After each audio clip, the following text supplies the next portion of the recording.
People love to say, a mother's love is unconditional. The truth is, that sentence can turn into a cage if you're not careful. Because there's a version of unconditional that doesn't sound holy at all. It sounds like permission. Permission for an adult child to treat you like a wallet. Permission to raise his voice at you in your own home. Permission to slam doors, break things, take what he wants, and then act surprised when your eyes stop meeting his. I learned that the hard way in my own kitchen, at an hour when the rest of my neighborhood was asleep and my house should have been quiet. My name is Maricel Crow. I'm 68, widowed, and I live in St. Augustine, Florida, where the streets are old enough to have stories in the bricks and the live oaks hang low like they're listening. I've lived in the same little house for a long time, long enough to know every creak in the floorboards, long enough to know which window whistles when the wind comes off the water, long enough to feel my late husband's absence in the places he used to fill without trying. After my husband died, I became the kind of woman people call strong. Not because I wanted that title, because I didn't have a choice. Strong looks like late fees you can't afford. Strong looks like 2 jobs with tired feet. Strong looks like smiling through funerals and then driving home to a dark kitchen where you still set out 2 mugs by habit. And strong, if you don't watch it, can start to look like silence. My son, Kiernan, is 41. Tall. Broad-shouldered. Not a kid, not even close. If you passed him in a grocery store, you might think he was just another man trying to get through life.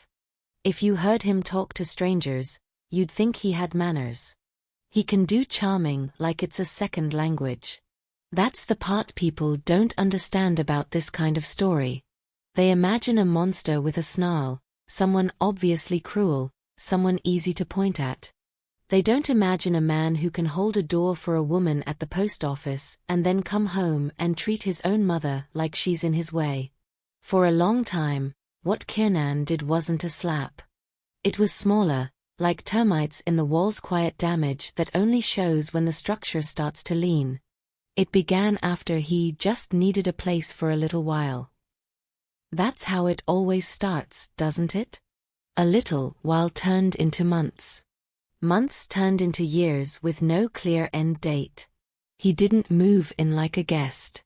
He moved in like an owner. My living room became his den. My pantry became his.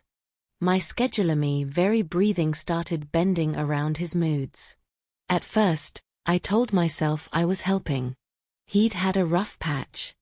A job that didn't work out. A relationship that fell apart. The world had been unkind. I was his mother, and mothers are supposed to catch you when you fall. But somewhere along the line, I stopped catching him and started carrying him. And Kiernan learned something dangerous. If he pushed hard enough, I would give. Money disappeared in small ways. A loan here. Can you cover this just until Friday there? Friday came and went. Another Friday replaced it.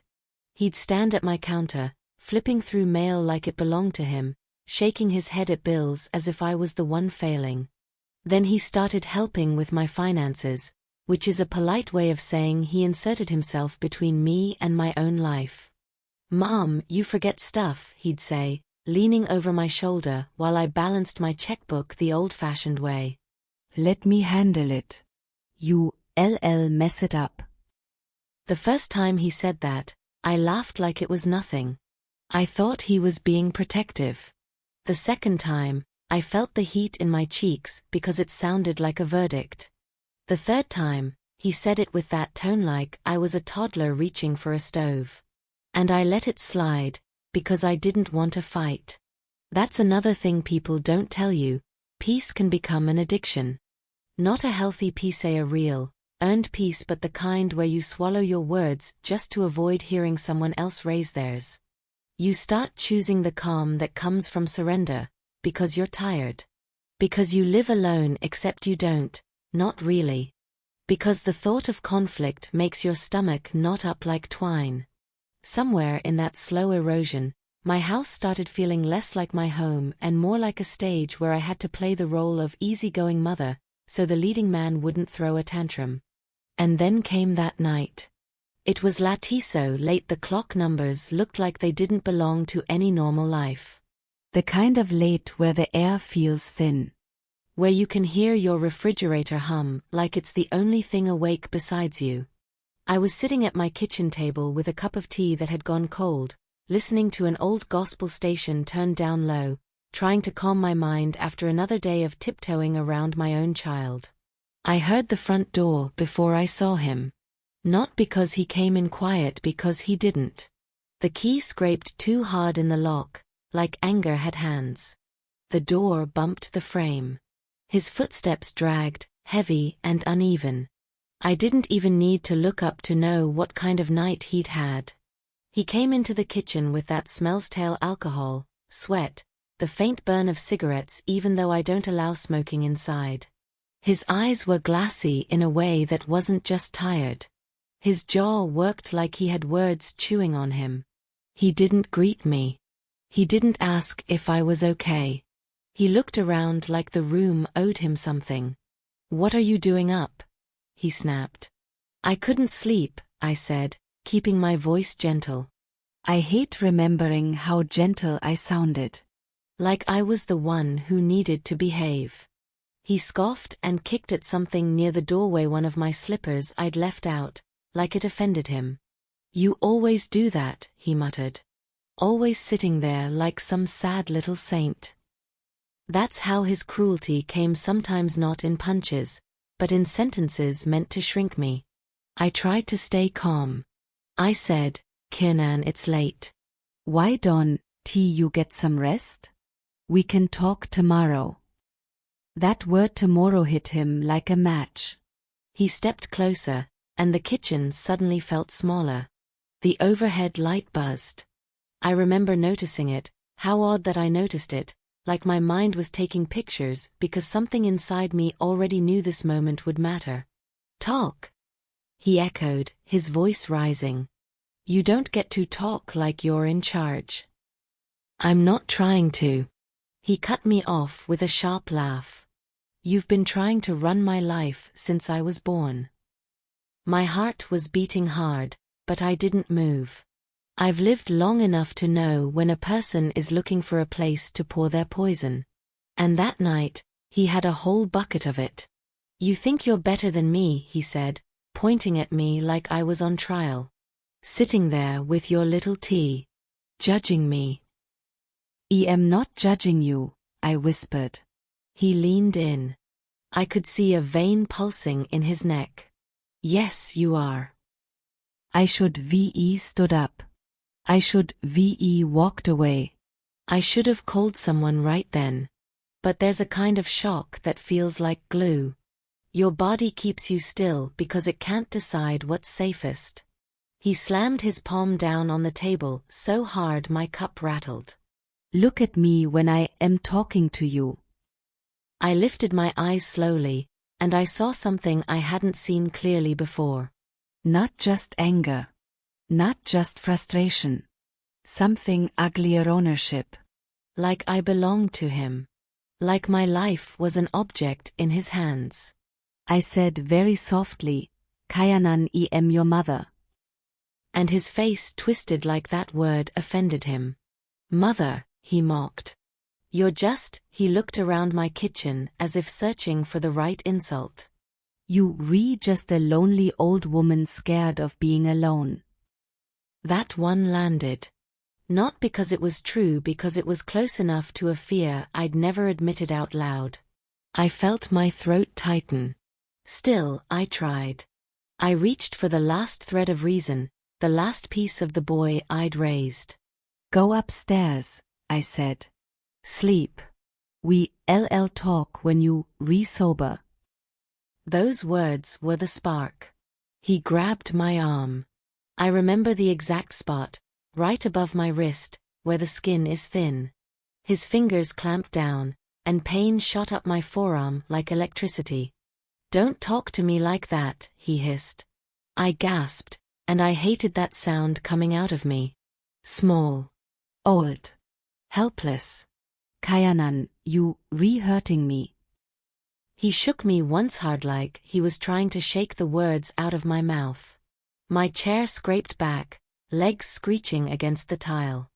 And then so fast my mind tripped trying to keep up shoved me. My hip hit the counter. My shoulder collided with a cabinet edge. Stars burst behind my eyes. I tasted metal and realized my lip had split. I didn't scream. That's the part people ask about later, the part that makes them frown like they're trying to solve a puzzle. Why didn't you scream, Maricel? Because sometimes you realize the scream one, save you. Sometimes you realize the scream will only feed the beast. Kiernan stood over me, breathing hard, like he'd been waiting years to exhale that kind of rage. Get up, he barked. Stop acting like a victim. I pressed a hand to my mouth. My palm came away warm. Not dripping, not dramatic, just enough to make the reality sharp. Please, I said, and my voice cracked. I wasn't begging for mercy. I was begging for him to recognize me. For a second, his eyes flickered. Then his face hardened again. He slapped me. Not a movie slap. Not a theatrical one. A real slap that snapped my head to the side and made my ears ring like a church bell. The world tilted. My kitchen, the place where I'd baked birthday cakes, packed lunches, prayed at midnight, became a place I didn't recognize. I sat on the floor, stunned, holding my cheek, and all I could think was, this is my son. This is my son. He stared down at me, chest rising and falling, and I waited full of life for regret. For panic. For the boy inside him to wake up and say, Mom, I'm sorry. Instead he sneered, you're always trying to control me. Then he turned and walked out of the kitchen like he'd just finished an argument. He went upstairs. I heard his boots on the steps. 1, 2, 3. The hallway creaked. His bedroom door slammed. And then nothing. Just the hum of the refrigerator. Just the faint gospel song still playing like it didn't know what had happened. Just me on the floor of my own kitchen, my face burning, my heart pounding, and my whole life suddenly rearranged. That's the moment I realized something I'd refused to see for years. If I did nothing, it would happen again. And worse, I would start believing I deserved it. I stayed on that floor longer than I want to admit. Not because I couldn't stand, but because I was staring at the invisible line. I had crossed the line between difficult adult son and danger. When I finally pushed myself up, my body shook. Not just from pain. From grief. I walked to the bathroom and looked at myself in the mirror under the harsh light. My cheek was swelling. My lip was split. My eyes were wet, but the tears weren't falling yet, like my body was saving them for later. I ran cold water and cleaned my face slowly, the way you clean a cherished object you almost dropped. I watched my hands, thin, older hands with veins showing, move with quiet care. And in the mirror, something in my expression changed. Not into rage. Into clarity. I went back into my kitchen. I wiped the counter. I steadied the chair. I picked up my cup like I was putting my life back in order, one small motion at a time. Then I did something that even now sounds strange when I say it. I started making breakfast. Not because I was forgiving him. Because I was preparing a stage. In the dim, early hours while my son slept upstairs with the arrogance of a man who thought he'd won, I set out the lace runner my husband used to tease me about.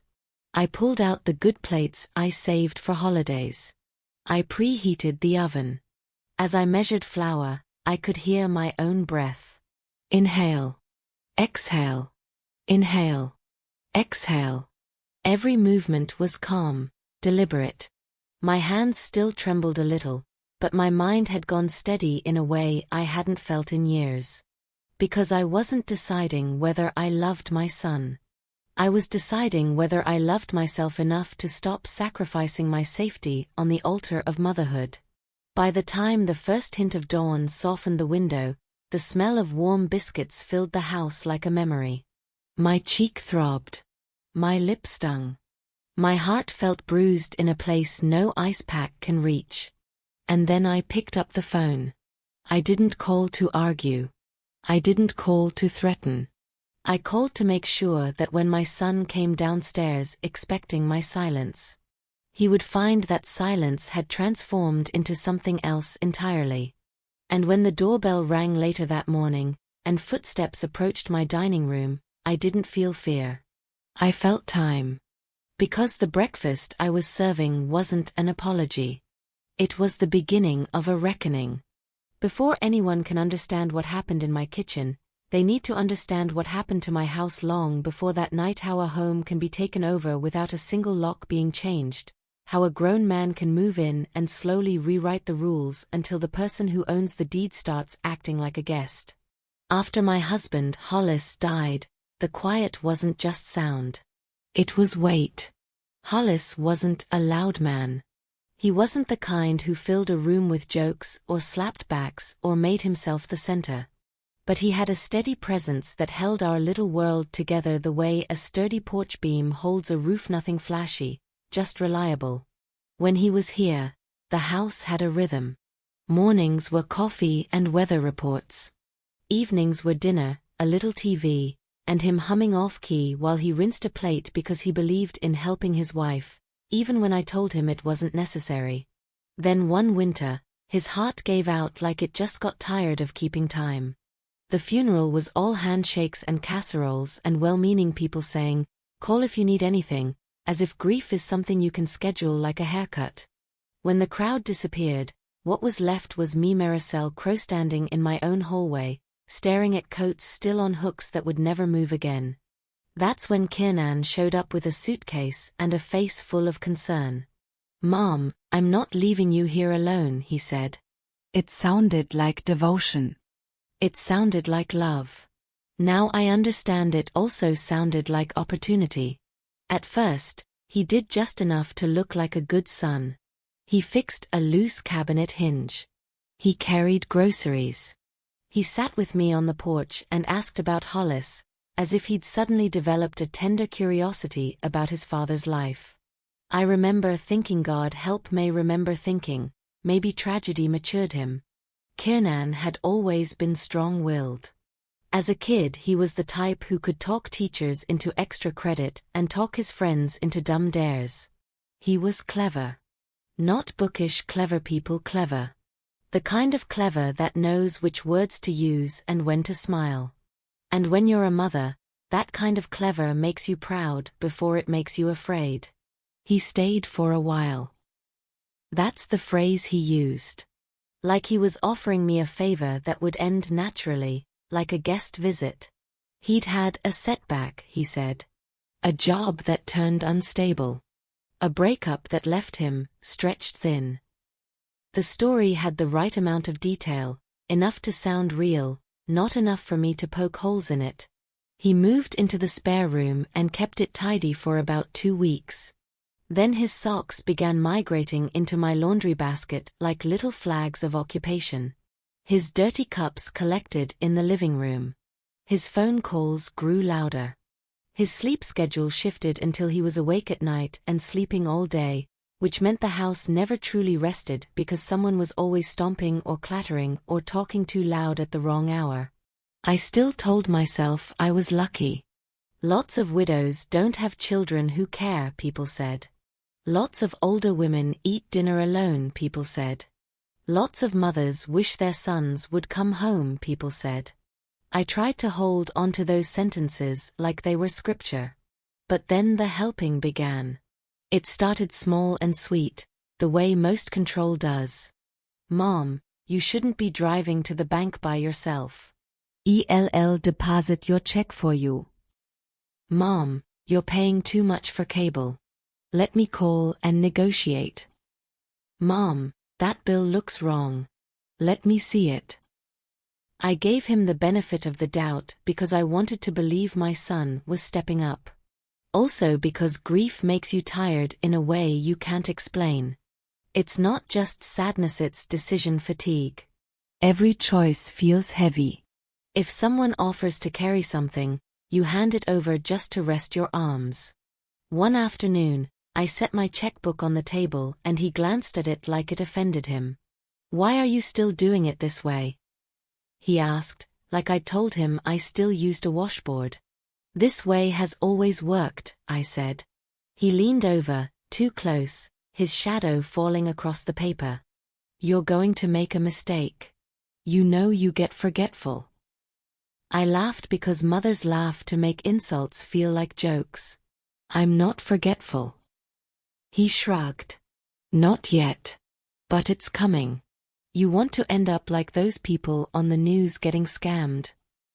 That's what he did. He wasn't just criticizing me. He was planting fear. And fear makes you compliant. Fear makes you say yes to help that doesn't feel like help at all. Soon he was managing my online accounts. Soon he was the one keeping track of my payments. Soon he had an opinion about every purchase I made, like he was the man of the house and I was a teenager with a part-time job. I'd pick up a small bag from the pharmacy and he'd say, "What did you buy?" I'd bring home fresh fruit and he'd say, "That's expensive." I'd mention donating to the church pantry and he'd say, "You can't afford to be everybody's hero." He began framing my generosity as irresponsibility and his control as responsibility. At the same time, he slowly worked on my connections me people. If my friend Tamsin called, he'd make a face and say, "She's always in your business." If my church sister Marlo invited me to lunch, he'd sigh and say, "Must be nice to sit around gossiping while I'm trying to fix my life." He didn't forbid me from going out. He didn't have to. He made it feel like a hassle, like it would cause an issue, like it would turn into a mood I'd have to manage later. And because I was tired, I started choosing the path that required the least emotional cleanup. That's how isolation works when you're older. Not with chains, but with exhaustion. There were moments, little flashes where I could see the truth, and then I'd push it away like a bad dream. Like the day I went looking for an envelope where I'd tucked away cash money Hollis, and I saved for emergencies and it was gone. I asked Kiernan calmly. Like I was asking if he'd seen my reading glasses. He didn't hesitate. "You probably moved it." "I didn't," I said. He gave me that look, half pity, half irritation. "Mom, you're grieving. You forget things." He turned my grief into a weapon. He used my mourning like evidence that my mind couldn't be trusted. I remember standing in my bedroom afterward, staring at the empty drawer, feeling this strange shame. Not just because the money was gone, but because I was questioning myself. I was doing the very thing he wanted, doubting my own reality. That's when I started writing notes to myself on a little pad I kept in the kitchen drawer. Dates. Amounts. Where I put things. A tiny paper trail, not because I was paranoid, but because I was trying to hold onto something solid. Still, I didn't confront him the way people think they would. Because confrontation with a person like Kiernan doesn't happen in a vacuum. It happens in a home you share with him. It happens when you're physically smaller. It happens when he's angry and you've seen him punch walls. It happens when you know his temper has a quickness to it like a match struck too hard. You start doing mental math all day. If I say this, he'll yell. If I push back, he'll slam something. If I insist, he'll punish me with silence or blame. If I call someone, he'll accuse me of betraying him. If I do nothing, maybe it'll pass. That last one becomes a lullaby you sing to yourself. Meanwhile, his life kept tightening like a knot. He'd wake up late and pace the house restless. He'd make calls that ended with him cursing under his breath. He'd promise he had interviews lined up. He'd promise he was starting fresh. He'd promise me he'd contribute when the next paycheck came. Then he'd come home with a plastic bag clinking faintly and that smell on his breath that told me his fresh start had already soured. When he drank, he got mean in a particular way. Not loud at first, cutting. Like he needed to pierce you just to feel powerful. He'd bring up Hollis and say, "Dad was the reason you were safe. You're not safe without him." He'd say, "You real lucky I am here." He'd say, "You fall apart without me." And every time, some part of me wanted to shout, I held this family together. But instead I'd swallow it because my throat would go tight, because my hands would tremble, because the fear would creep in. What if he snaps? I tried kindness. I tried patience. I tried talking when he's calm. I tried bargaining. I even tried the mother thing, reminding him of who he used to be. Sometimes it worked for an hour. Sometimes he'd soften, look ashamed, even apologize.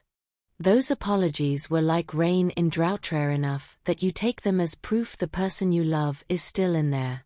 But then the cycle would start again. And in the background of all of it was my own guilt, old and stubborn. Because when you a mother, you don't just love your child.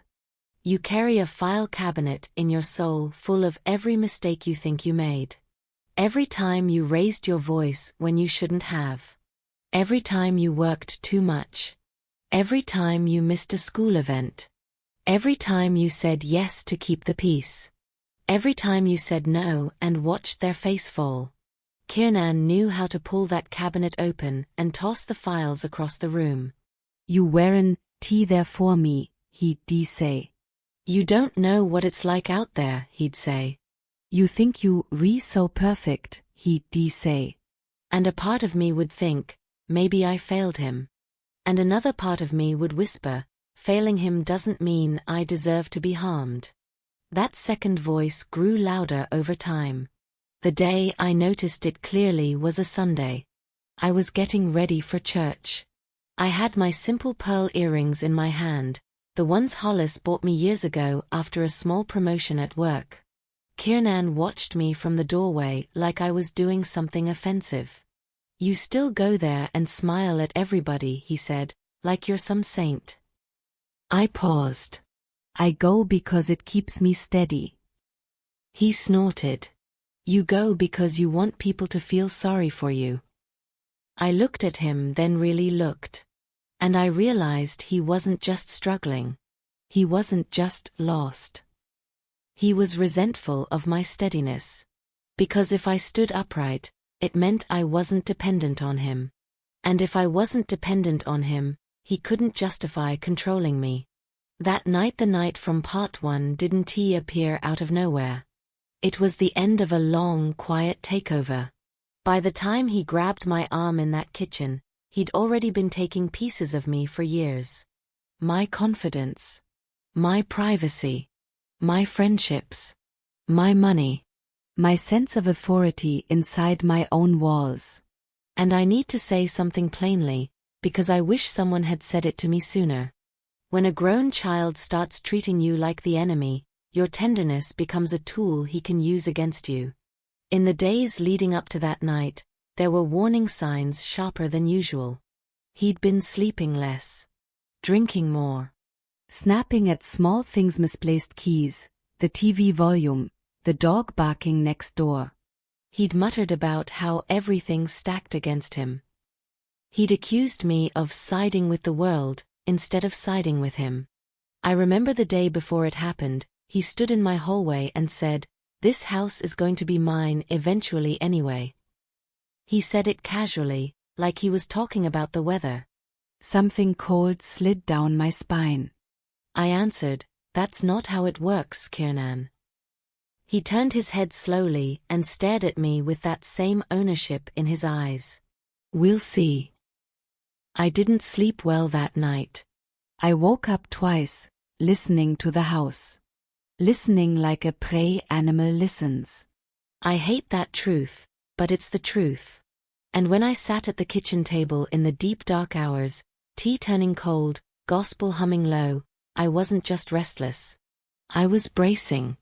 So when he burst through the door smelling like trouble, when his words sharpened into accusations, when his hand closed around my arm and his anger finally became physical, it was horrifying, yes. But it wasn't a surprise. It was confirmation.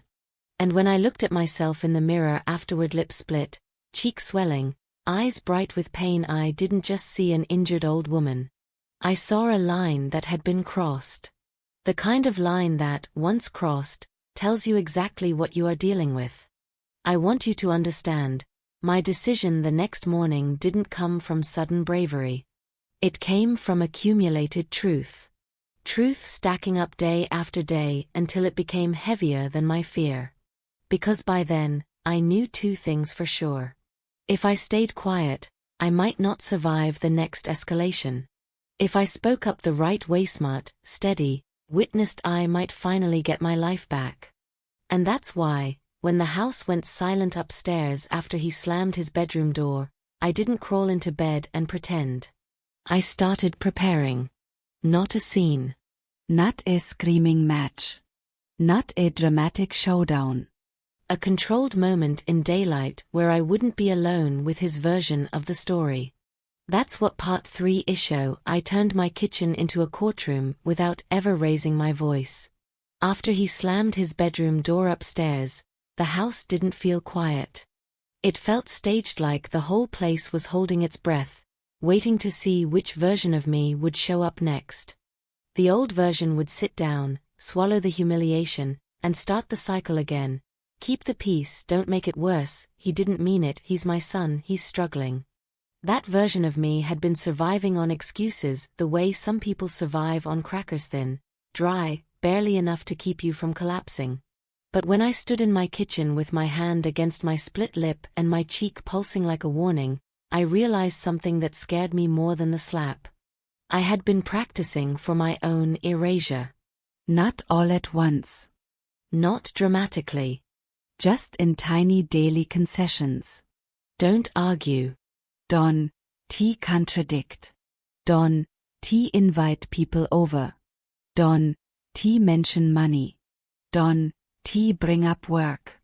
Don't talk about his drinking. Don't talk about his temper. Don't talk about the way he looks at you like you're in his way. I had been shrinking myself for so long that the idea of taking up space again felt almost rude.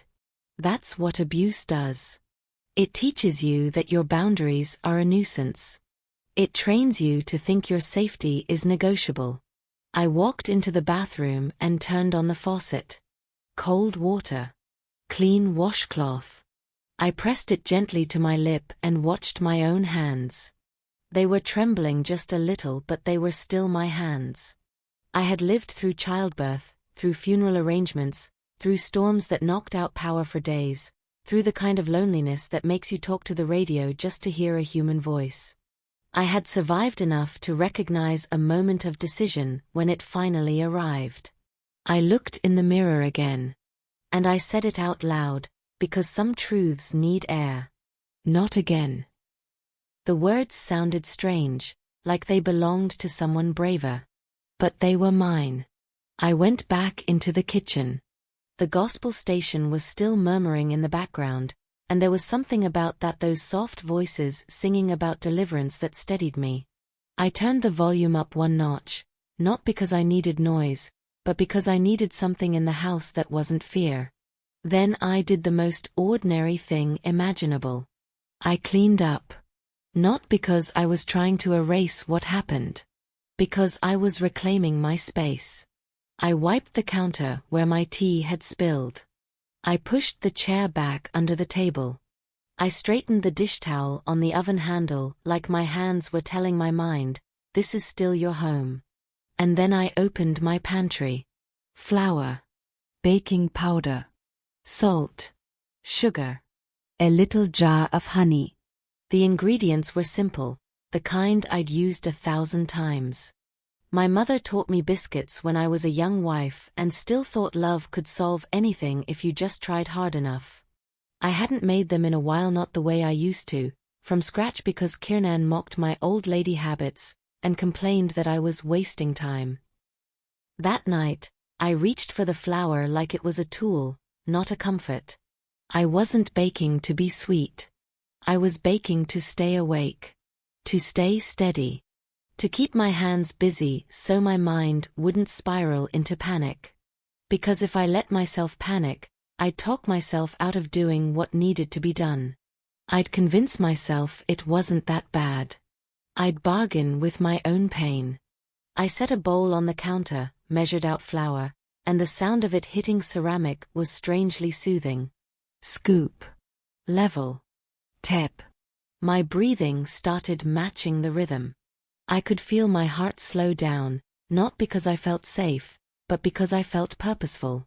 People think justice is loud. They imagine someone screaming into a phone, police lights, neighbors watching through curtains. But the kind of justice I needed, the kind that would actually hold, had to be quiet. Controlled. Witnessed.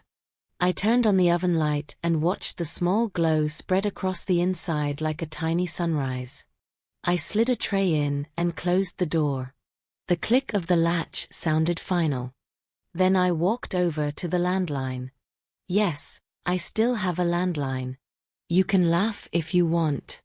At my age, I like the comfort of a phone that doesn't die when the battery does, a phone that doesn't disappear under couch cushions, a phone that feels like it belongs in a home where people used to call just to say they were thinking of you. I picked up the receiver and stared at it. My thumb hovered over the buttons. And here's the truth, I don't sugarcoat when I tell this story. I hesitated. Not because I didn't know what happened. Because I did. Not because I wasn't hurt. Because I was. I hesitated because mothers are trained to protect. We protect our babies from sharp corners and strangers and disappointment. And if nobody ever teaches you where that protection ends, you'll keep doing it when they're 41 and strong enough to break your spirit with a single hand. I heard Kiernan's voice in my head, mocking, threatening, convinced of his power. You'll regret it. You'll be alone. Nobody will believe you. You're old. Who's going to choose you over me? I set the receiver down for a moment, pressed my palm to the counter, and let myself feel the ache in my cheek again. I let the pain do its job, because pain is information. It says, something is wrong. Protect yourself. I picked the receiver up again. The first person I called wasn't the police. I called Judge Delphine Sutter. Delphine is my neighbor 2 doors down, retired now, but even in retirement she carries herself like she could quiet a room with a glance. She's not the kind of woman who wastes language. She is precise, like a gavel. And she has known me for years in the casual way neighbors know each other: mailbox conversations, hurricane preparations, borrowed tools, waving across driveways. It rang twice before she answered.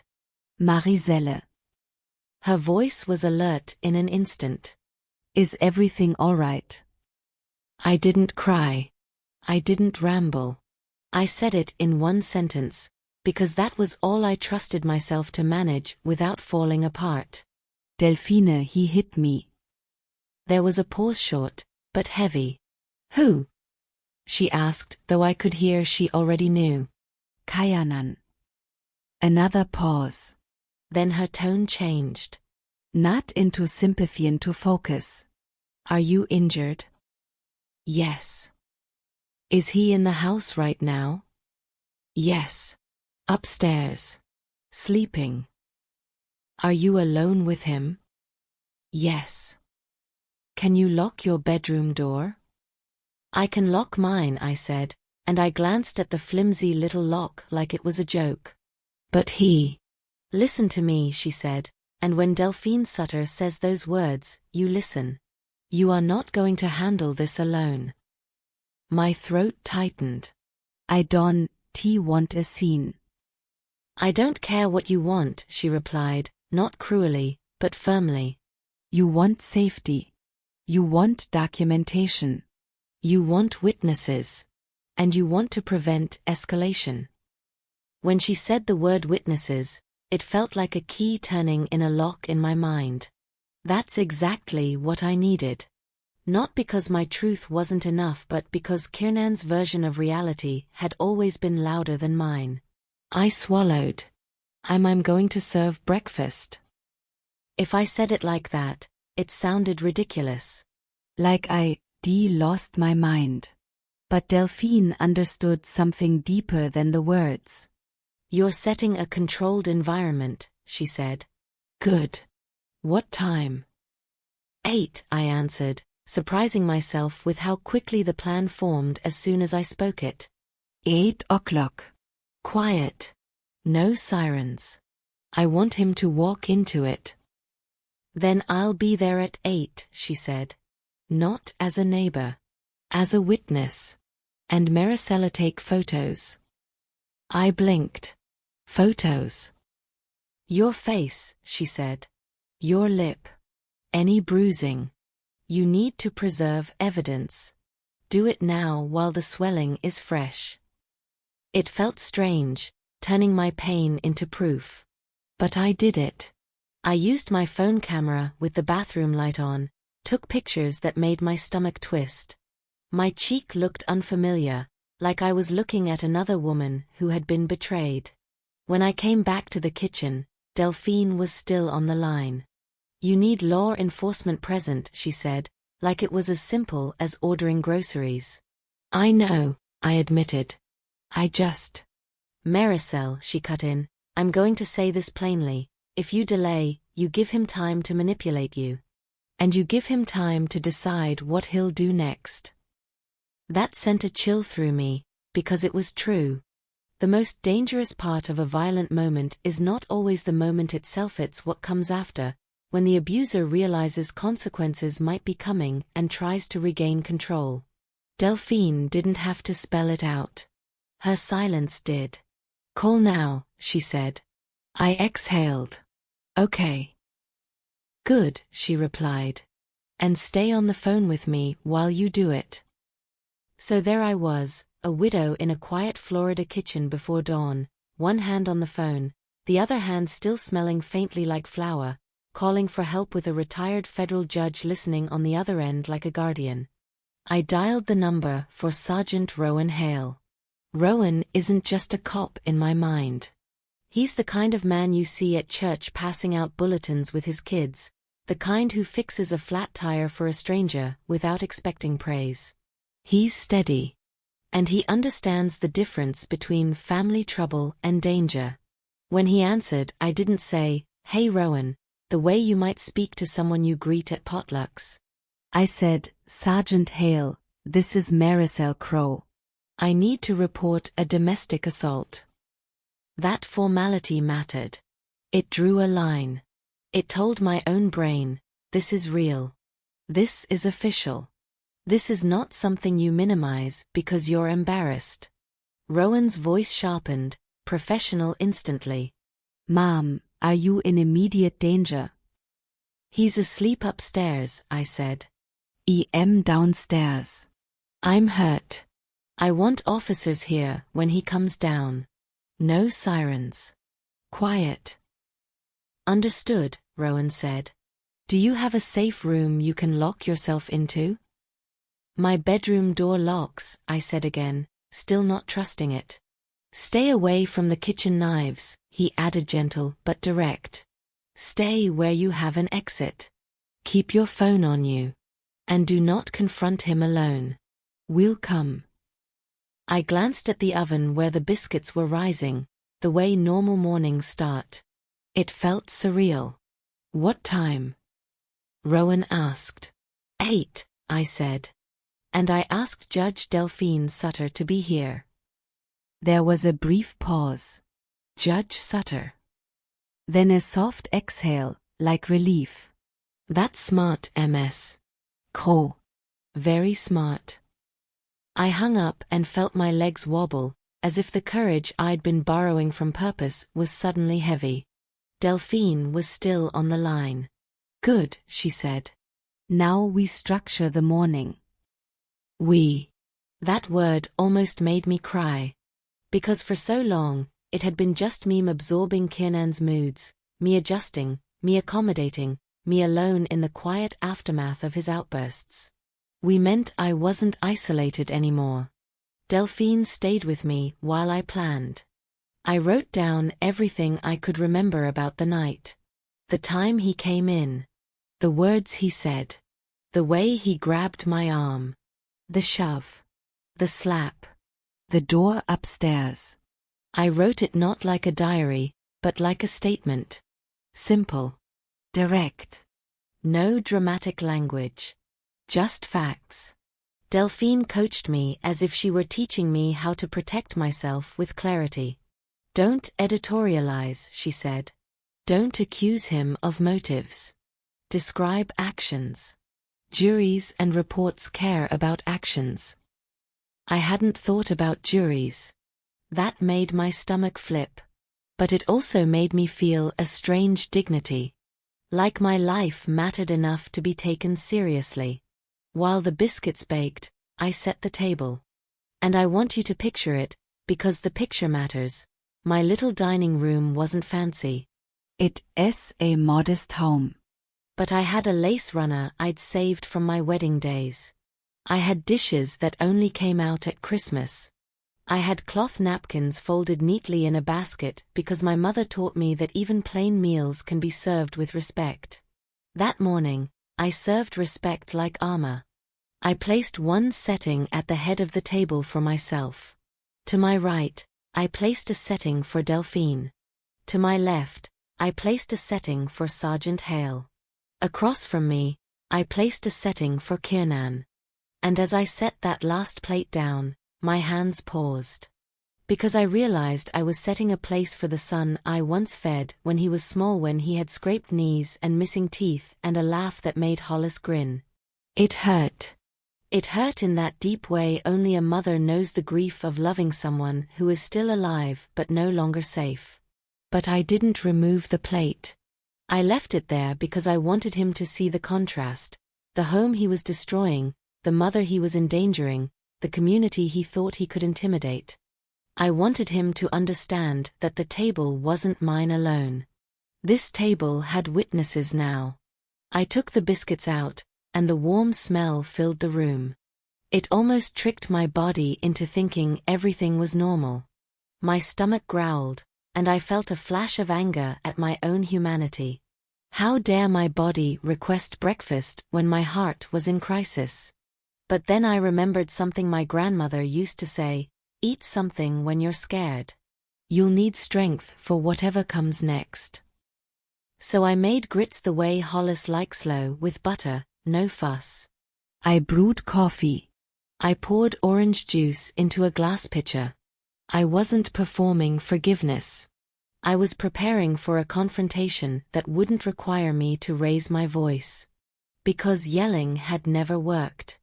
Pleading had never worked. Tears had never worked. But structure? Structure could work. I checked the time again and again. The minutes crawled. Every sound upstairs made my body stiffen. A creak. A shift. A low thump like he turned in bed. I moved through my house like a careful person, keeping distance from the staircase, keeping my phone in my pocket. I kept a chair angled near the back door, not dramatic, not barricading, just positioned so if I needed to stand up quickly, I could. I didn't sit with my back to the hallway. I chose a chair where I could see the entry to the dining room. These are the things you start thinking about when safety becomes a strategy. As 7 o'clock approached, Delphine texted me, leaving now. Rowan texted, on the way. Quiet arrival. I stared at those messages and felt the strangest mix of emotions: relief, dread, sadness, and something else I hadn't felt in years: authority. Not the authority of power over another person. The authority of ownership over my life. Then I heard it. The first real sign of morning upstairs: footsteps. Not the soft ones of a child padding down for cereal. Adult footsteps. Heavy. Confident. The kind that assume the world will bend. Kayanan's footsteps. My heart started thudding so hard I thought it might shake the tablecloth. I stood at the sink and rinsed a spoon I'd already rinsed twice, just to look busy, just to keep my hands moving. My cheek still ached. My lip was tender. I did not cover the bruising with makeup. I wanted my face to speak. Another creak upstairs. Then the hallway. Then the stairwell. He was coming down. I inhaled slowly, the way you do before stepping onto a stage. I heard his voice, muttering to himself, irritated at the world. He stomped into the kitchen doorway and stopped short when he smelled the food. He blinked like he couldn't compute the sight. Me standing calm, the house smelling like a Sunday morning, the table set like a holiday. His mouth curled. "Well, look at you," he said, smug already, like the slap had done its job. Finally acting right. I didn't answer. I carried the biscuit basket to the dining room and set it down gently, like the quiet itself was part of the plan. He followed, drawn in by the smell, by the promise of comfort, by the assumption that he was still in control. He sat down in his chair, the one I'd placed for him, and he reached for a biscuit like it belonged to him the way my house had started to feel like it belonged to him. He took a bite and talked with his mouth half full, the way he did when he wanted to show disrespect. "See," he said. "This is better. You keep it like this, and we'll be fine." I looked at him then, not with fear. With a steadiness that surprised even me. And right at that moment, the doorbell rang. A clean, bright sound. Not a pounding. Not a crash. A polite announcement. Kiernan's head snapped toward the front door. Irritation flashed across his face like heat lightning. "Who is that?" he demanded. I wiped my hands on a towel and said, calm as morning, "Company." He scoffed. "Tell them to go away." I didn't move like a woman asking permission. I moved like a homeowner opening her own door. As I walked down the hall, my pulse was loud in my ears. Each step felt like it carried the weight of every time I had stayed silent. My hand landed on the doorknob. I turned it. And there they were. Judge Delphine Sutter, standing upright in a light linen suit, eyes sharp and steady. And Sergeant Rowan Hale, uniform crisp, face serious, posture professional. Behind him, two officers, quiet, composed, not rushing, not theatrical. I felt tears sting my eyes, not from weakness, but from the strange relief of being seen. Delphine's gaze flicked to my face, and something hard settled in her expression, like a door closing. Rowan nodded once, as if to say, "We're here." "You did the right thing." I stepped aside and let them in. Then I turned back toward the dining room, where my son sat chewing his biscuit, still believing breakfast meant forgiveness. And as their footsteps crossed the threshold, I heard the smallest sound from Kiernan's chair, like the room itself shifted. Because in that instant, the story changed. The kitchen was no longer his territory. It was mine again. The moment they stepped inside, the air in my house changed. Not because anyone shouted. Not because anyone slammed a door. It changed the way weather changes right before a storm, pressure shifting, your skin sensing what your mind hasn't fully named yet. Judge Delphine Sutter walked in first, calm as a lighthouse. Sergeant Rowan Hale followed with two officers who carried themselves like professionals. Not bullies, hands visible, movements measured, voices low. No sirens. No spectacle. Just presence. I closed the door behind them with a soft click, and for the first time in years, that click sounded like a lock turning from the inside. Delphine didn't rush to hug me. She didn't flutter. She didn't ask 100 frantic questions. She simply looked at my face, me swollen cheek, my split lip, and I watched her eyes harden in a way that wasn't anger for her own sake. It was the kind of focus that comes when a person realizes something sacred has been violated. "Mariselle," she said quietly, Are you steady on your feet? I nodded, even though my knees still felt like they might betray me. Rowan spoke next, voice gentle but official. MS. Crow, we're going to make sure you're safe. You tell us what happened, and we'll handle the rest. I heard myself answer like another woman lived in my throat. All right. Delphine's gaze cut toward the dining room. He's in there. Yes, I said. Eating. A small, almost humorless exhale left her nose. Of course he is. We moved down the hallway together, and I noticed something that made my stomach twist. My own hands were no longer shaking. My heart was pounding, yes, but my hands were steady. It was like the fear had finally hit a wall and couldn't spread any farther. As we reached the dining room entrance, I could see Kiernan's back. He was sitting in the chair I set for him, leaning comfortably like a man who thought the world would keep feeding him no matter what he did. He had my biscuit basket in front of him, and he was chewing like peace was his reward. Then he sensed them. Maybe it was the sound of footsteps. Maybe it was the slight shift of shadow in the doorway. He turned his head mid-bite. And I watched the exact second his confidence collapsed. His eyes widened, not in innocence, but in calculation, like a man suddenly doing math he didn't want to do. His jaw stopped moving. The biscuit sat half-chewed behind his teeth. His face drained so quickly it was almost unnatural. What? He managed, and then louder, what is this? Rowan didn't answer with emotion. He answered with procedure. Kiernan Crow? He asked. Kiernan swallowed hard. Yeah. So what? Why are you in my house? I stepped forward before anyone else could. My voice came out quiet, but it carried. It's not your house, I said. I've replayed that line 1,000 times. Not because it was clever. Because it was mine. I hadn't said something that plain in years. Kiernan turned his glare on me, and I saw that familiar weapon in his eyes, disbelief that I would dare. Delphine walked to the chair on my right and sat down like she'd been invited. No fuss. No apology. Just authority taking its seat. Morning, she said to Kiernan, as if this were any ordinary breakfast. Then her tone sharpened, just slightly. I'm here because your mother asked me to witness what happens next. Kiernan's gaze darted between her and Rowan, trying to figure out which angle might still work.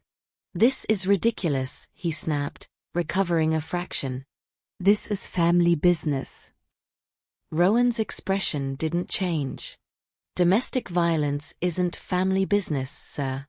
It's a criminal matter. Kiernan scoffed, but there was panic behind it. She's exaggerating. She is always dramatic. I cut in, still calm. No. One syllable. A boundary like a line of chalk. Kiernan stared at me as if I'd slapped him with the word. Rowan opened a small notebook. MS. Crow, I need you to tell me what happened. I took a breath. The room felt too bright. Sunlight was coming through the window and landing on the tablecloth like nothing was wrong, like the universe didn't care about my bruises or my broken trust. But I cared. And I told the truth. He came home after midnight, I began. He was drunk. He started yelling. He grabbed my arm hard enough to bruise it. He shoved me into the counter. Then he slapped me in the face. Kiernan barked a laugh, sharp, forced. That's not what happened. Rowan didn't look at him. He looked at me. Did he threaten you? He told me I'd regret it if I ever tried to stand up to him, I said, and my voice stayed steady because I wasn't trying to convince anyone anymore. I was reporting. And he's been taking money. Controlling my accounts. Keeping me from friends. Kiernan's chair scraped the floor as he half stood, anger flaring. You're really doing this? Over one argument. Delphine's voice cut through the room like a blade through cloth. Sit down. Kiernan froze, not because she shouted. Because she didn't. She said it the way a judge speaks in court when the room is misbehaving. It wasn't a request. It was an order backed by decades of people obeying without thinking. He lowered himself back into the chair, but his hands were clenched so tight his knuckles looked pale. Rowan nodded toward one of the officers. Can you ask him to keep his hands visible on the table, please? The officer stepped forward slightly. Sir, place your hands on the table where we can see them. Kiernan glared, but he complied, slapping his palms down as if to show how insulted he was. This is unbelievable, he muttered. She's senile. She's confused. That old tactic. Make the victim sound unstable. Make the truth sound like a symptom. My stomach tightened, but Delphine didn't let it land. Careful, she said, looking right at him. I've known your mother for years. She's lucid. She's consistent. And she has documented injuries. Kiernan's eyes flicked to my cheek. For a split second, something like shame passed through his face. Then it hardened into defiance again. She probably fell. Rowan finally looked at him. Ms. Crow said you slapped her. Did you? Kiernan hesitated. That hesitation told me more than any confession could. He tried a new angle. Luke's my mom.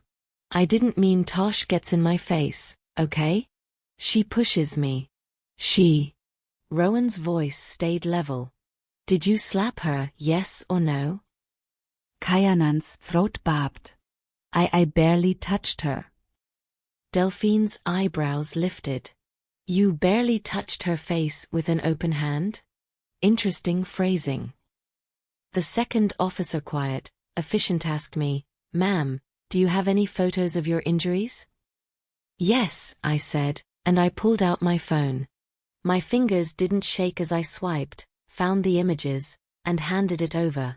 Watching someone else hold my proof felt strangely intimate, like I was letting the world see what I'd been hiding. The officer nodded, then handed the phone to Rowan. Rowan looked, jaw tightening just slightly. Kiernan leaned forward, trying to snatch control back with noise. This is a setup. That judge is your friend. This is biased. Delphine didn't flinch. Bias is irrelevant to bruising. Rowan closed his notebook. Mr. Crow, based on the statement, the injuries, and your admission that you touched her, we have probable cause. Kiernan blinked fast. Probable cause for what? Rowan's tone didn't rise. For battery, domestic violence. And we're going to separate you from this residence immediately. Kiernan's voice cracked, sharp with fear now. You can't. I live here. I spoke before Rowan could. You stay here because I allowed it. Kiernan snapped his head toward me. So you re-kicking me out? After everything? You're going to ruin me. My mouth went dry, but I kept going because I had finally reached the point where I cared more about safety than being liked. I'm not ruining you, I said. Your choices did that. Kiernan's face twisted with rage hot, sudden, and I saw, for the first time, how close violence and entitlement live to each other. He pushed back his chair again like he might stand, and both officers shifted their stance at once. Not aggressive. Ready. Rowan lifted a hand calmly. Sir, stay seated. Kiernan's eyes flicked to the officers and then back to me. His voice dropped low, venomous. You're going to be alone in this house, Mom. You'll die in here with your lace and your old memories. That line used to scare me. It used to hook right into my fear of loneliness like a fishhook. But that morning, with sunlight on my table and witnesses in my dining room, it landed differently. I leaned forward slightly, and I said the words that had been trapped behind my teeth for years. Maybe I will be alone, I told him. But I will be safe. Silence followed, not empty silence. A silence full of something settling into place. Rowan nodded once. Mr. Crow, stand up slowly. Kiernan stood, trembling now, not from remorse but from the realization that he couldn't talk his way out of this. Rowan's voice became fully procedural. Turn around. Place your hands behind your back. Kiernan sputtert. No, come on. This is crazy. Mom, tell them to stop. His eyes locked onto mine like a child begging not to be punished, like a man suddenly remembering I was still capable of consequence. And here is the hardest part of my whole life, the part that sliced me open without leaving a visible mark. I did not rescue him from what he did. I shook my head once. Slowly. Clearly. I'm done lying for you, I said. The officer stepped in and placed handcuffs on Kiernan. The sound was small, just a metallic click, but it echoed in my mind like a door shutting. Kiernan jerked against them, not violently, but panicked. Mom. Please. Please, I'll go to rehab. I'll get help. Just tell them you don't want to press charges. Rowan answered before I could. In Florida, the state can proceed regardless of whether the victim wants to press charges. Domestic violence is treated seriously. Kiernan looked at me like I was the only lever left. Say something. Delphine spoke, calm as stone. She is saying something. She's saying no. Rowan began reading him his rights. The words were familiar from television, but hearing them in my dining room felt like living inside a parallel universe. When Rowan finished, Kiernan's shoulders sagged. He looked smaller, not because he was suddenly harmless, but because consequences do that. They strip away the illusion of invincibility. The officer asked, "Do you have any weapons in the home, ma'am?" "No," I said quickly. "No firearms." Rowan nodded. "Any medications he has access to?" "He has his own," I said. "But he's taken my pills before to organize them." Rowan's eyes narrowed slightly. "We'll address that." Then Rowan turned to me. "Ms. Crow, do you want an emergency protective order?" The words hit me like a wave. Protective order. Paper that says, he cannot come back. Paper that says, the law recognizes your boundary. My throat tightened. "Yes," I said. "I do." Kiernan's head whipped around. "You re-putting a restraining order on your own son?" I swallowed. My voice came out low but unbreakable. "On the man who hit me, yes." That distinction mattered. It hurt. But it mattered. Rowan nodded with quiet approval. "We'll get you connected with a victim advocate. They can help you with the paperwork and resources. For now, he's leaving with us." Kiernan took one last shot, the one he always used when he was losing, guilt. "You're doing this because Dad's gone," he hissed. "You re-bitter. You need someone to blame." My chest tightened at the mention of Hollis, like he'd reached into a wound he didn't deserve to touch. For a second, my eyes stung. Then Delphine leaned in, voice cold as winter water. "Do not speak of your father as if he would approve of this," she said. "He would be ashamed." Kiernan flinched. That one landed. Shame is different when it comes from someone you can't dismiss as emotional. The officers guided him toward the hallway.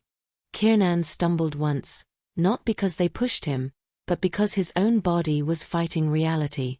At the doorway, he turned back and looked at my tablet, the biscuits, the coffee, the lace, Delphine sitting like a sentry. His voice dropped again, softer this time, almost childlike. "Mom. For a heartbeat, I saw the little boy he used to be. The one who used to run into the house after school and announce he'd gotten an A like it was a trophy. The one who used to fall asleep with his head in my lap while I watched television.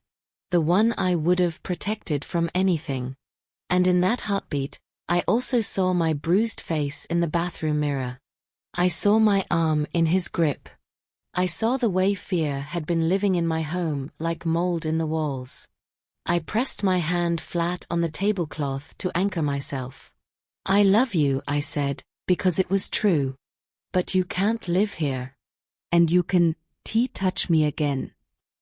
Kiernan's eyes filled not with pure remorse, not with full accountability, but with the shock of being denied what he believed he was entitled to. The officers walked him out. When the front door opened and closed behind him, the sound wasn't loud. It was final. For a moment, I didn't move. I just stood there, staring at the empty chair across from me. Delphine rose and came to my side, not hugging me yet, but standing close enough that her presence felt like a wall between me and the past. Rowan spoke gently. "Ma'am, are you okay to remain here alone today?" I let out a long breath I didn't know I'd been holding. "I don't know," I admitted. "But I know I'm safer." Rowan nodded. "We can have a patrol car pass by later. And I'd like you to change the locks. Today." "I will," I said. Delphine added, practical as ever, "I have a locksmith's number. He owes me a favor." That made a small laugh escape strange and cracked, but real. It surprised me. Rowan handed me a card. "Victim advocate will call you. If he contacts you, do not engage. If he returns, call 911 immediately." I nodded, absorbing each instruction like a lifeline. Then Rowan and the officers left, their footsteps fading down my porch steps. The house went quiet again. But this time, it wasn't the quiet of isolation. It was the quiet after a storm passes and you realize the walls are still standing. I looked down at the table for place settings, one chair empty now. The biscuits were still warm. The coffee still smelled like morning. The lace runner still lay flat, stubbornly beautiful. Delphine touched my elbow lightly. "Sit," she said. So I sat at the head of my table and I stared at the empty chair across from me where my son had been chewing like forgiveness was owed to him. My chest tightened and finally, the tears came. Not dramatic sobbing. Not movie tears. The kind of tears that arrive when your body realizes it's allowed to release the fear it has been storing. I cried for the little boy I raised. I cried for the grown man he became. I cried for the years I spent trying to keep peace by sacrificing myself. I cried because I'd done something a mother is never prepared to do, choose the law over the instinct to protect. And yet underneath all that grief there was something else. Asin, stiditreat. Relief. Because when I wiped my face and looked around my dining room, I could feel it. The house belonged to me again. And for the first time in a long time, I could imagine a morning where I wasn't afraid of the sound of keys in the lock. After the door shut and the footsteps faded off my porch, I discovered something nobody prepares you for. Silence can be loud when it's finally safe. For a few minutes, I just sat there at the head of my table like my body didn't know what to do next. The biscuits were still warm. The coffee still smelled like morning.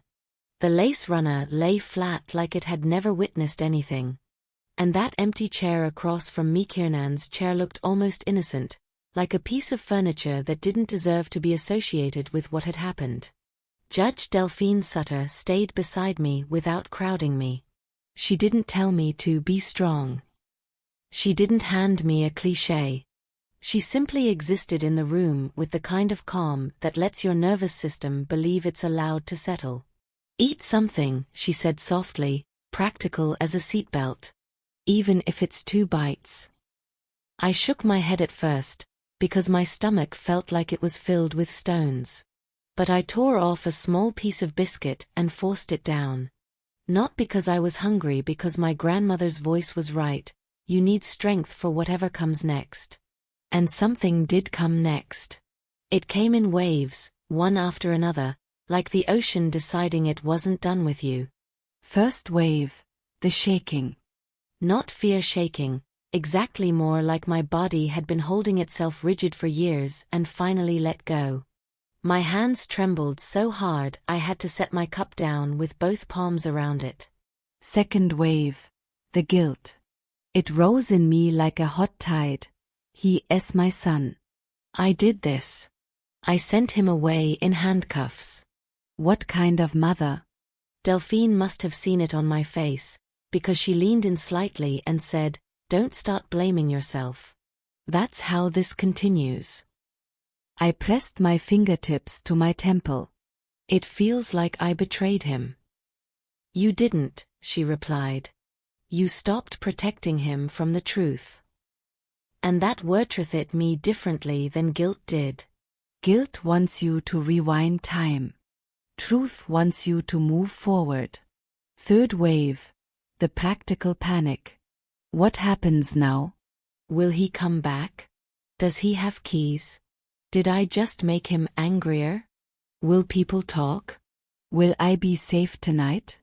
Delphine answered those questions before I could fully ask them. We're changing your locks today, she said. You will not sleep one more night with his keys out in the world. I whispered, he'll be furious. Let him be furious in a place that isn't this house, she said, and there was no softness in that sentence. Only protection. She pulled out her phone. I'm calling the locksmith. While she did that, I stood up and walked to the sink, not because there were dishes to wash, but because I needed something to hold on to. I ran water and watched it flow, steady and clear. My face reflected faintly in the kitchen window. The bruise looked darker now. The swelling had settled into something real. I thought, this is going to show in public. And right behind that thought came another, good. Let it show. That surprised me how quickly shame can flip into resolve once you stop feeding it. The victim advocate Rowan mentioned called me before noon. Her name was Mina Calder, and her voice was warm in a way that didn't feel pitying. Ms. Crow, she said, I'm going to walk you through next steps. You don't have to figure it out alone. That sentence almost broke me. I had been alone inside this problem for so long that "you're not alone" sounded like a foreign language. Mina asked me questions in a gentle order. Did I need medical attention? Did I have a safe place to stay? Did he have access to my finances? Did I have relatives nearby? Did I want help filing an emergency protective order? I answered slowly, sometimes pausing because my mind would drift into that awful fog where you second-guess your own memory. Delphine sat at my table while I spoke, not listening like a gossip, but like a guard. When Mina asked, "Do you feel safe right now?" my mouth opened and a strange little laugh came out, not because it was funny, but because it was unbelievable that someone was finally asking me that. I feel safer than I did yesterday, I said. But I'm scared he'll come back. That fear is valid, Mina replied. We're going to reduce that risk with steps you can control. Control. I hadn't realized how much I missed that word. By early afternoon, the locksmith arrived. A stocky man with a sunburned neck and a toolbox that sounded like certainty. He didn't ask nosy questions. Delphine handled introductions with a single look that said, "This is not a conversation." While he worked, I walked through my house checking windows, as if I were seeing the place for the first time. In the living room, Kiernan's things were everywhere, his hoodie thrown on my chair, his chargers snaked across my side table, his shoes in my hallway. I didn't realize how much space he'd taken until he wasn't standing in it anymore. Delphine caught me staring at his hoodie. Don't touch his things today, she warned. Not yet. Today is about safety. Tomorrow can be about reclaiming. I nodded, grateful for her steadiness. My instinct was to Cleanto erase. But erasing is what I'd always done. I wasn't erasing anymore. I was documenting, securing, surviving. The locksmith finished, tested the deadbolt, handed me new keys. That small clink of metal in my palm did something inside me. It wasn't just a key to a door. It was a symbol. I get to decide who enters my life. I gave one copy to Delphine. I hid one in a lockbox outside. I put the main key on my own keyring, not his. Then Delphine and I tackled the next terrifying piece, my money. She didn't ask me to admit how bad it was before she helped. She didn't shame me for being fooled by my own child. She simply started making a list. Bank passwords. Credit cards. Automatic payments. Any account Kiernan had helped manage. Any paper statements missing. Any mail that might have been opened. I felt nauseous as I realized how much access he had. How many times I had handed over my independence because it seemed easier than arguing. Delphine's pen moved across her notepad like a blade cutting through confusion. Today, she said, we freeze what needs freezing, and we change what needs changing. So we did. I called my bank with Delphine sitting right beside me like a witness to my own self-respect. I changed passwords. I asked to review recent withdrawals. I asked to add extra security. I felt embarrassed saying those words, like I was admitting incompetence. Then I remembered, embarrassment is a luxury abusers count on. They want you too ashamed to speak. So I kept speaking. When the bank representative asked, "Is there a reason for these changes?" I said, "Yes. I'm protecting myself from financial abuse." The phrase felt heavy, but correct. Financial abuse. Emotional abuse. Physical assault. Naming the truth is the beginning of getting free. That evening, Delphine stayed for dinner. We didn't talk about Kiernan the whole time. She asked me about Hollis, about his laugh, about his terrible habit of leaving the garage light on, about the way he used to bring me flowers from the grocery store like they were treasures. And I cried again, not because I was weak, but because grief is honest when you stop forcing it to be polite. Later, after she left, I did something that might sound small but felt monumental. I walked through my house turning on lights. Every light. Kitchen. Hallway. Living room. Porch light. Bedroom lamp. In the past, I would have worried about the power bill. I would have worried about looking paranoid. That night, I didn't care. I made my home bright. Not because darkness is evil, but because darkness is where I'd been hiding. Then I sat on my bed and realized my body was waiting for something. The sound of keys in the lock, the thud of footsteps, the slam of a door, a voice calling my name with irritation. My muscles were still trained to brace. That's the cruelest part, how your body keeps living in the old reality even after the situation changes. I slept in fragments. I woke up at every creak, every distant car, every dog bark. At 2:11 a.m., I sat up sweating, convinced I'd heard him outside. I hadn't. But my fear didn't know that yet. The next morning, Mina called again and helped me prepare for court. Even hearing the word court made my throat close. I wanted a protective order. I wanted clear boundaries in writing.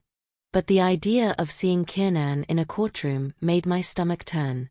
I pictured his stare, his anger, his ability to twist a room with his voice.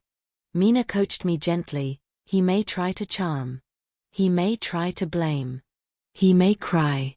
None of that changes what he did. Your job is to stay factual. Factual. That word kept me from drowning. On the day of the hearing, I wore a navy dress and kept my bruises visible. I didn't cover them with makeup. I didn't hide my split lip under bright lipstick. If people were going to judge something, they could judge the truth. Delphine drove me, because she insisted. You don't walk into something like this alone, she said. When we sat in that courtroom, I felt my age more than I ever had. The benches were hard. The air conditioning was too cold. Everything smelled faintly like paper and old carpet. I watched other cases pass, people with their own pain, their own mess, and I realized something sobering. This system sees stories like mine every day. That made me angry. But it also made me feel less isolated. Kiernan entered later, escorted. He looked different in that setting, smaller, less powerful. He wore a wrinkled button-down, like someone told him to look respectable. His eyes flicked to my face and away, like he couldn't bear to look at what he'd done. For one dangerous second, my heart softened the way it always had. The mother in me wanted to protect, to soothe, to pretend it wasn't real. Then I remembered the slap, the shove, the entitlement, the years. Softening without boundaries is how you lose yourself again. When my turn came, my voice shook at first, but I held onto the facts like a railing. I described the assault. I described the history of intimidation and financial control. I described my fear of escalation. I didn't embellish. I didn't minimize. I told the truth cleanly. Kiernan's attorney tried to frame it as family conflict. Kiernan tried to speak over me once. The judge shut him down fast. Delphine's presence in the back of the room felt like a hand on my shoulder. And when the judge granted the order, when the court said, in plain language, that Kiernan could not come near my home, could not contact me, could not return me, knees nearly buckled with relief. It wasn't just paper. It was acknowledgement. It was a line drawn by something bigger than my fear. After court, the sunlight outside felt too bright. I stood on the steps and breathed like I'd been underwater. Delphine asked, "What do you want to do now?" And the first thought that came was so simple it shocked me. I want to go home. Home. Not a battleground. Not a hostage situation. Home. Over the following weeks, the neighborhood reacted in that messy, human way neighborhoods do. Some people were kind without being nosy. They brought casseroles and left them on my porch like quiet offerings. Some people avoided eye contact, as if violence were contagious. A few asked the wrong questions. Are you sure you didn't push him too far? Do you think he was just stressed? Maybe you should have kept it private. Every one of those questions felt like a slap in a different form. And I learned something. People prefer a quiet victim because it keeps their world comfortable. I stopped trying to educate everyone. I saved my energy for people who mattered. I leaned on church friends who showed up with zero judgment. I let Mina connect me with a counselor who specialized in late-life domestic abuse. I started saying phrases that felt unnatural at first but grew stronger with practice. I'm not discussing that. No, that doesn't work for me. I need you to respect my boundary. I'm safe now, and I intend to stay that way. The counselor helped me understand something else that freed me. Kiernan's choices weren't a referendum on my motherhood. They were his choices. My love did not create his violence. My patience did not cure it. My silence did not save him. What my silence did do was endanger me. And I refused to keep paying that price. Then came the letter. It arrived about 6 months later, forwarded through the proper channels. I recognized his handwriting immediately, sharp, slanted, like a man always pushing forward. My hands trembled just seeing the envelope. My body remembered. I didn't open it right away. I set it on the counter and stared at it for an hour, debating whether reading it would pull me backward. Delphine called that evening. I told her about it. Do you want me there while you open it? She asked. I swallowed. Yes. So she came over, and we sat at my kitchen table, the same kitchen table where I'd once sat with cold tea, bracing for my own son's footsteps. I opened the envelope slowly. His words weren't perfect. They weren't polished. They didn't magically erase everything. But they were different. He wrote about a court-mandated treatment program. He wrote about anger. He wrote about alcohol. He wrote, in clumsy sentences, that he finally understood what it meant to terrorize the person who raised him. He didn't ask me to forget. He asked me to consider a future carefully. When I finished reading, I set the letter down and stared at my hands. Delphine didn't tell me what to do. She just asked, "How do you feel?" I thought about it. I feel grief, I admitted.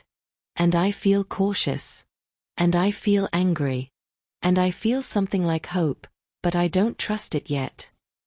That's healthy, she said. Healthy. Another word I hadn't applied to myself in years. Because what I learned in those months, the hardest lesson and the most liberating one, was this. Reconciliation is not a reunion. Love is not access. And forgiveness is not the absence of consequence. If Kiernan ever earned a place in my life again, it would be on new terms, written in ink and reinforced by distance.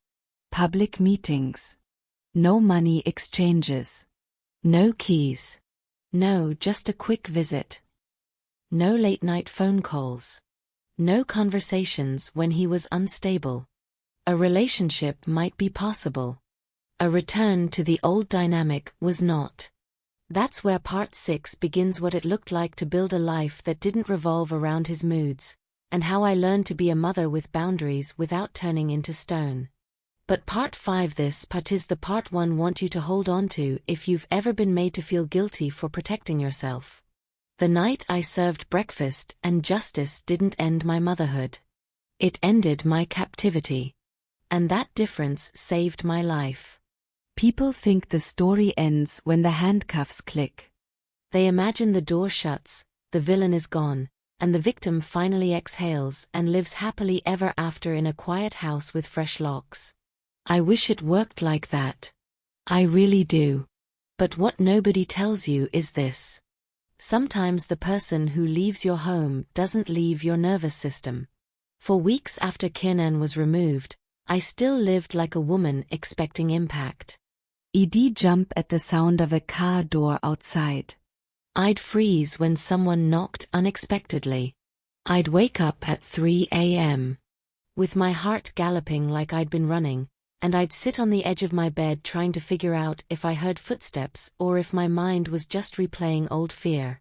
I didn't understand at first that my body was grieving too. It wasn't only my heart mourning the son I thought I had, it was my muscles, my bones, my breath learning a new pattern, a home without tension. And the strangest part? Safety felt unfamiliar. Almost suspicious. Like I was waiting for it to be taken away. The first real change came when I started doing ordinary things again, without asking permission, without even realizing I'd been asking.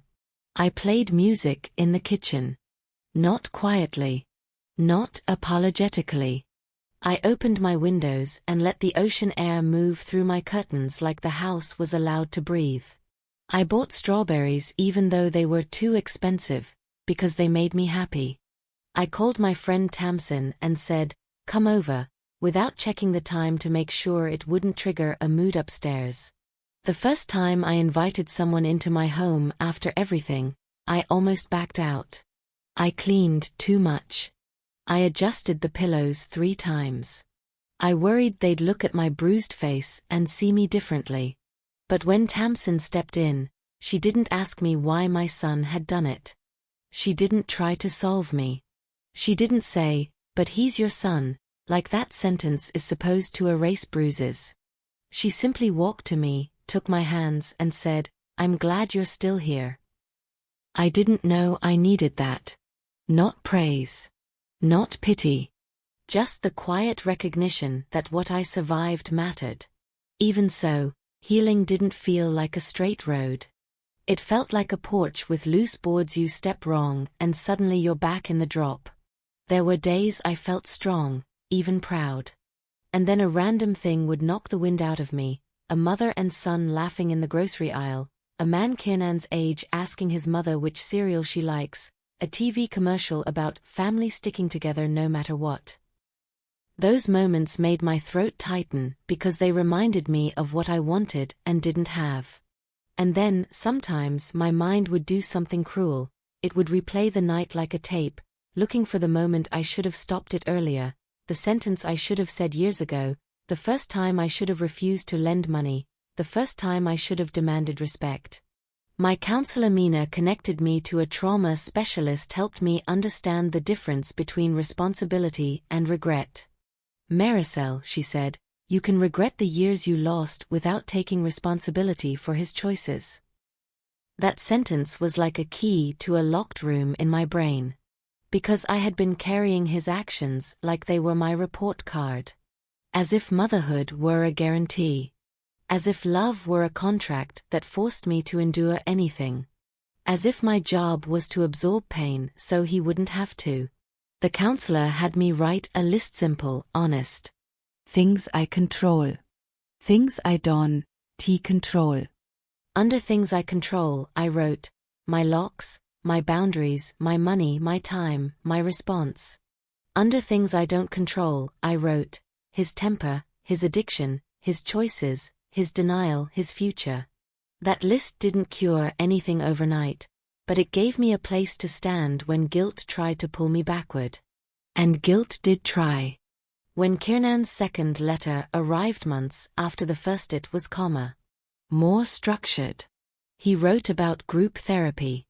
About how he'd been forced to listen to men describe the way they justified hurting women they claimed to love. He wrote that hearing those men sounded like hearing himself. That one line made my stomach roll, because it confirmed what I'd feared. He had been standing at the edge of becoming a person who never came back. He apologized again, but this time he didn't demand forgiveness. He asked, in a careful sentence, if I would consider meeting him in public with boundaries. Even reading that, my hands went cold. Because here is the truth I didn't want to admit. Part of me missed him. Not the abusive man. Not the entitlement. Not the fear. I missed the idea of my son. I missed the memory. I missed the hope that he'd someday be the man Hollis would have been proud of. But missing someone does not mean they are safe. So I didn't answer right away. I sat with it. I prayed. I talked to Delphine.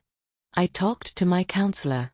I asked myself the hardest question. If I meet him, will I betray myself? My counselor said something that stayed with me. Reconnection is not a reward. It's a risk assessment. So I treated it like one. We set rules before I ever replied. The meeting would be at a diner in daylight. Delphine would know the time and location. I would drive myself and park where I could leave easily. No hugs. No touching. No emotional bargaining. If he raised his voice once, I would stand up and leave. If he asked for money, the meeting would end immediately. Any future contact would depend on consistent behavior, not promises. When I finally wrote back, my message was short and plain. I will meet you once. Public place. 1 hour. Boundaries. Even typing it felt like holding a fragile glass. I didn't trust my own compassion yet, because compassion had been used against me for years.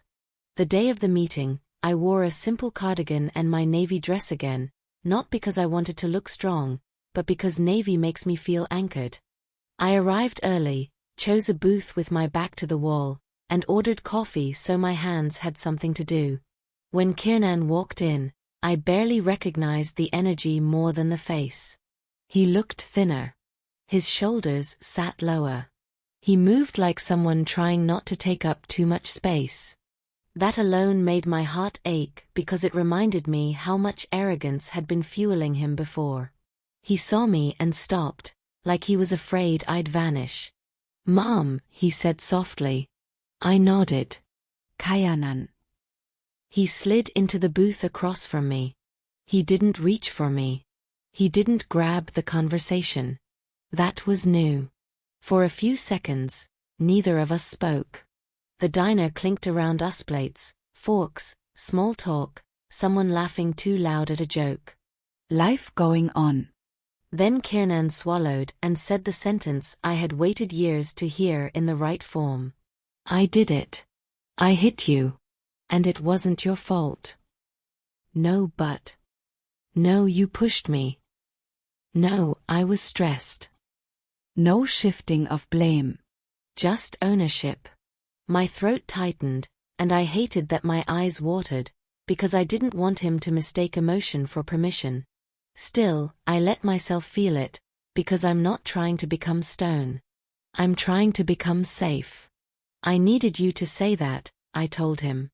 "I needed you to stop arguing with reality." He nodded, eyes down. "They made me write a timeline in treatment. Every time I blamed you, the counselor asked me why I felt entitled to control you. I didn't have an answer that wasn't ugly." That line hit hard.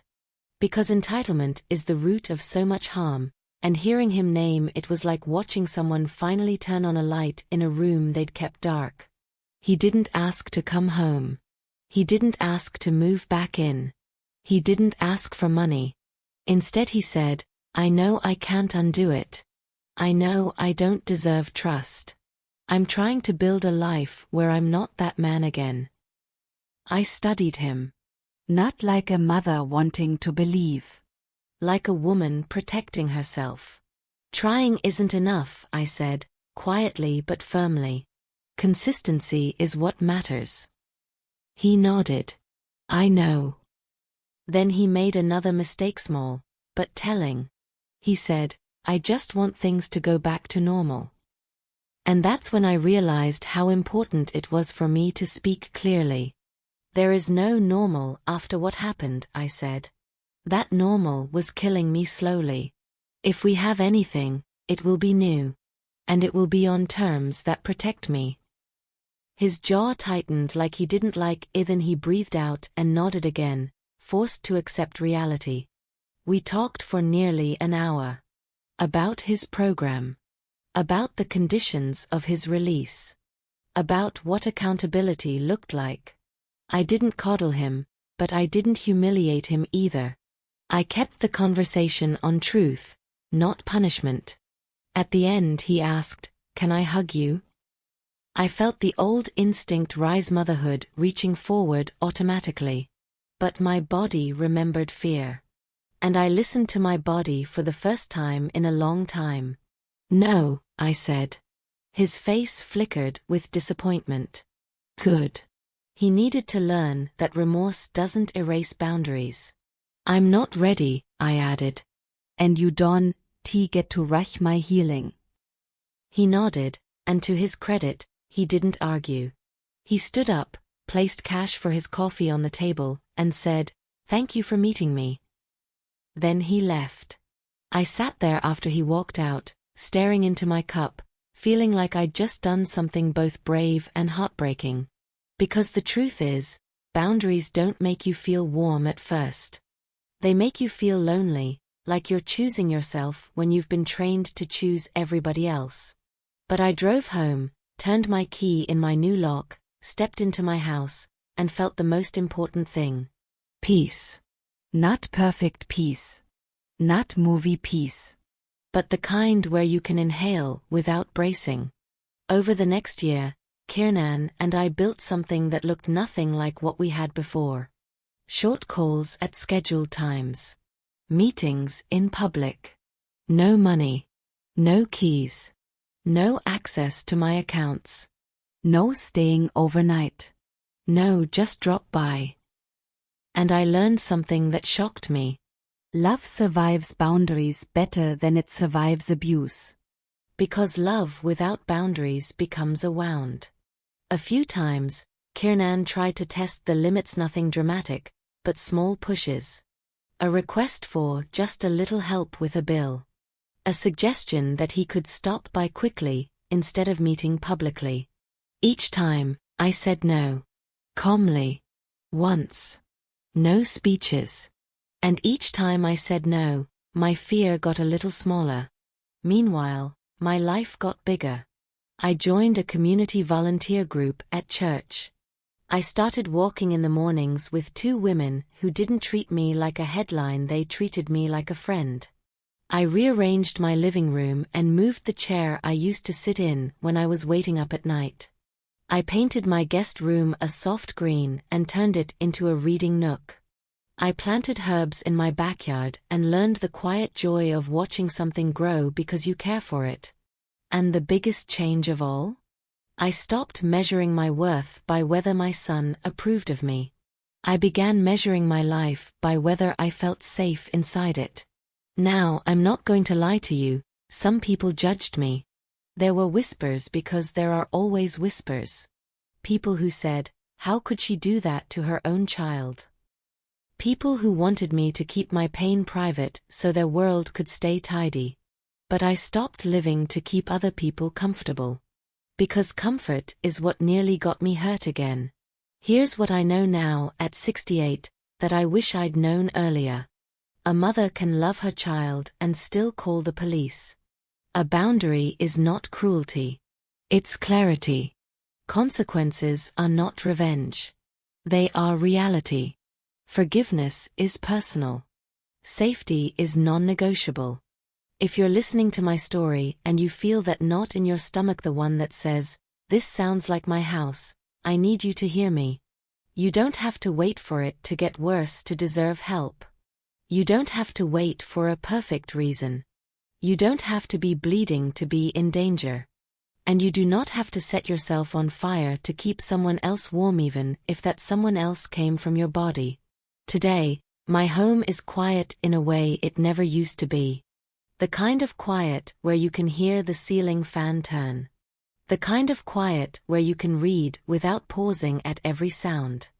The kind of quiet where you can make biscuits because you want to, not because you're bracing for war. Kiernan is still my son. That doesn't change. But he is no longer the center of my life.